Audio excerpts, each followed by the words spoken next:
It has been a hugely challenging day for hundreds of thousands of commuters to get around the Lower Mainland today. Transit workers are on strike, halting buses and SeaBuses across our region. The job action will continue until Wednesday morning unless a new collective deal can be reached. Mira Baines has more on the fight and the fallout. Commuters were left in the lurch. I didn't know there was a strike beforehand, so I was just waiting at the bus stop and then noticed that all buses were canceled. My friend come here, try me go to work. Oh my God. Bus supervisors walked off the job, shutting down Metro Vancouver bus routes and SeaBus routes, and leaving 300,000 people looking for a way to get around. Rideshare fares spiked. It's $26, $30 to Vancouver and back. $60. Some people get that in the day. Marisol Villegas relies on SeaBus to get to work. I clean houses and I cannot afford that money. So for me, it's very important to take the ride for my SeaBus every day. Talks between the union and Coast Mountain Bus Company failed to cement a new collective agreement over the weekend. The big sticking point is wages. We just hope the union will come back as well with realistic expectations about what a new contract might look like. The union wants wage parity with other transit employees. Coast Mountain Bus seem more interested in assigning blame and to smearing our members than to getting a deal.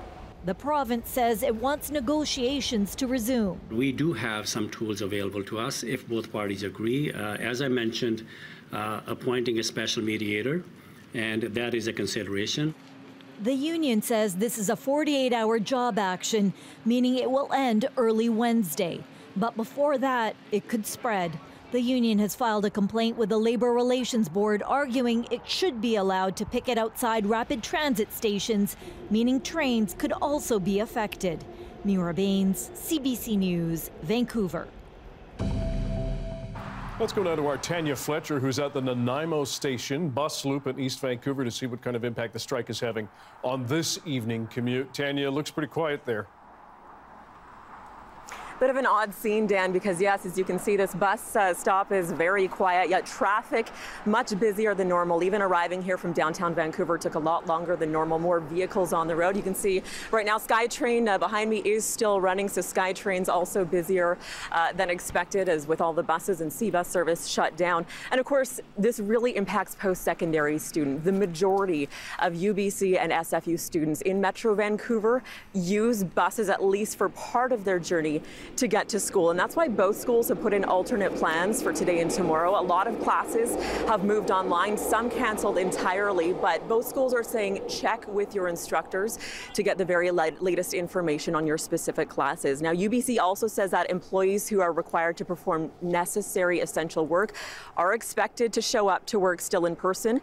They're also urging drivers to be prepared, since at UBC campus in Vancouver there is not any overflow parking, so there may not be enough parking spots for everyone should more people choose to drive. Now, as for SFU, some classes they say may need to be canceled, so again, check with your instructor. SFU says extra parking is being made available at their Burnaby and Surrey campuses, so certainly a lot of impact on students, post-secondary students, early this week. Dan. And Tanya, we heard it in Mira's story when prices spiking for ride shares. We understand Uber is now limiting price surging during this strike. Is that right?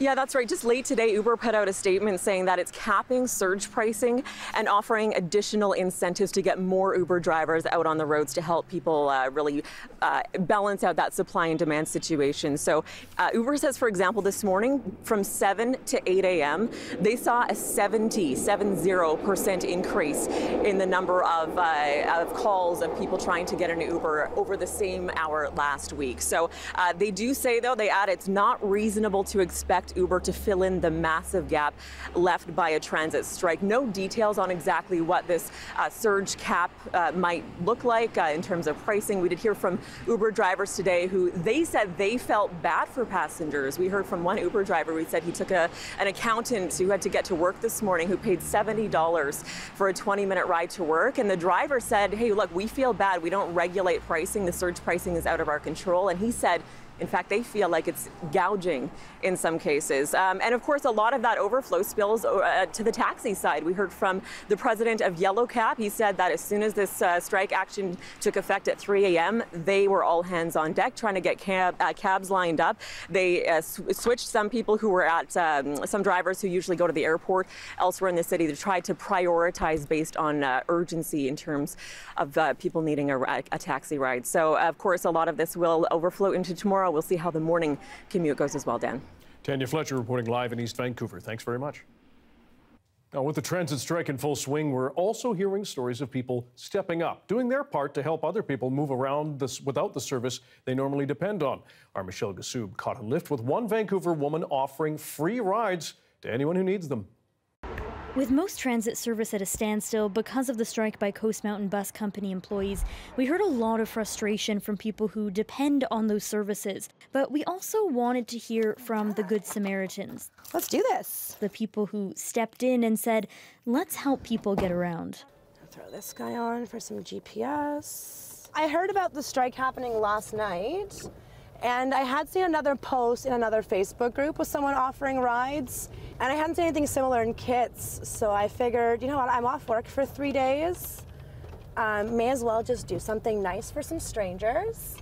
And then I got a couple asking for rides, so I did a ride to the hospital this morning. I brought a friend to go register her kid for a kindergarten.